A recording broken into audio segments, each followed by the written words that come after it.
It's me, Cyndi. It's French. It's continental. I love it. I love it. HBO takes you to Paris for the television concert debut of a one-of-a-kind musical performer. It's Cyndi Lauper in Paris. Coming up next. Right here on HBO. John Lithgow has won a Tony Award. To the same thing at that point, 12 years old, we hit the sun in bottle. And we started off with the light stuff. And then, you know, gradually as we, you know, the months and the years went by, you know, sunning wasn't enough. And we went on to, like, the bottle stuff. And before we knew it, every 3 weeks, we had to hit the bottle again. It was the hard stuff soon, you know? And then we tried to go back again. Yeah. So I dyed my hair back to brown. It turned red. And then I figured, why not just go for it, you know? So then I discovered henna. See, there's so many discoveries you can make. You just have to be a little creative and open to it. That creativity is one of the reasons why you're one of pop's premier stars. Has the feeling of making music changed for you at all? Well, I remember making the first record. I remember how it felt. I remember not knowing anything. And I'll tell you, there is something that's gone from that. The first time, it's never like the first time. Never. But you just have to just go on.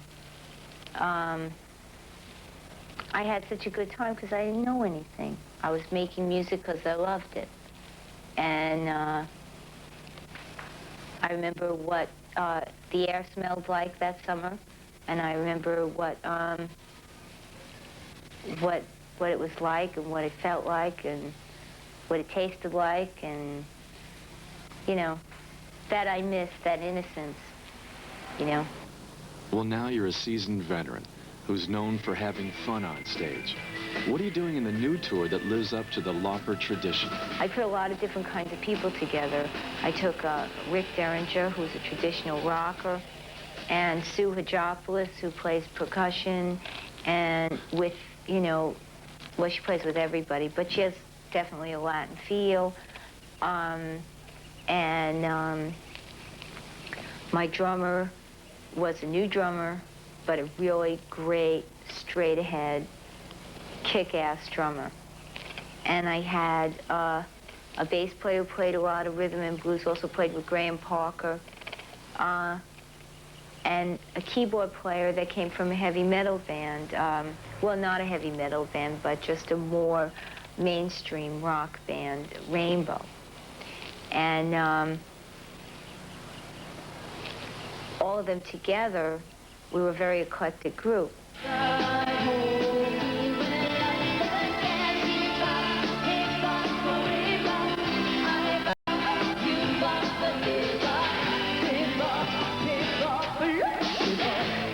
Who were some of the artists you listened to as a kid growing up in Queens?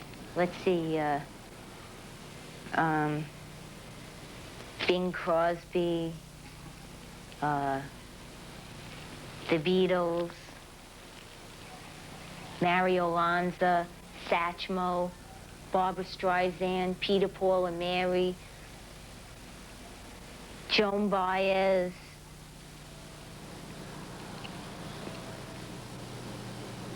Did anybody in particular? Blondie. You know, there's so many. And then there was the whole punk movement, which was great. That was later on.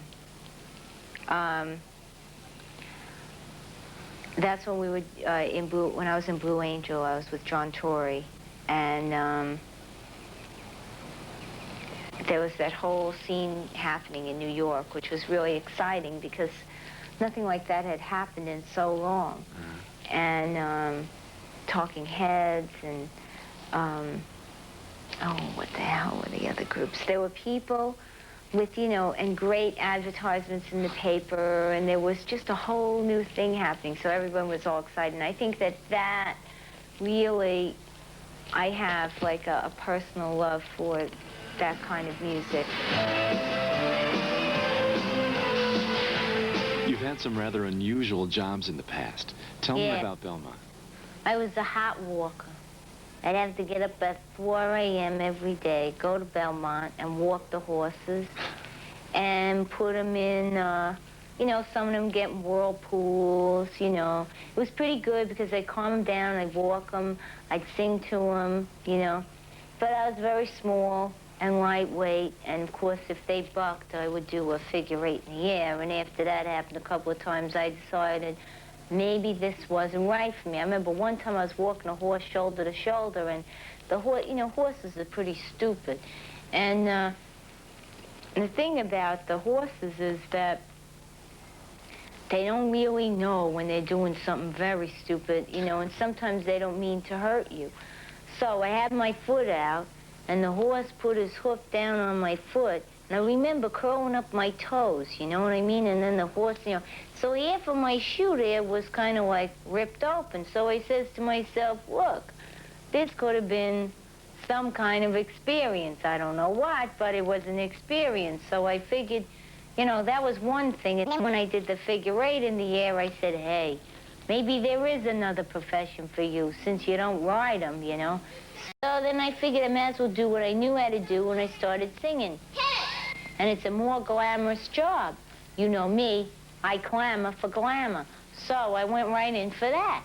So there I was, singing in this Japanese piano bar. It was very good because they write everything out phonetically for me, so, you know, I could sing, you know, phonetically. I'm pretty good at that.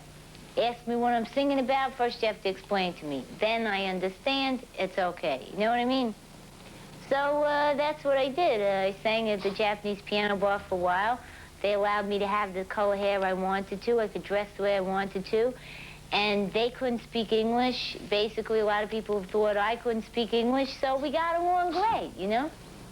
Can you remember any of these Japanese songs now? Yeah, Wasure Naiwa. Yeah, that was a very big number in that piano bar. They thought I sounded like Brenda Lee when I sang that song, so it was good, you know? You've been very busy.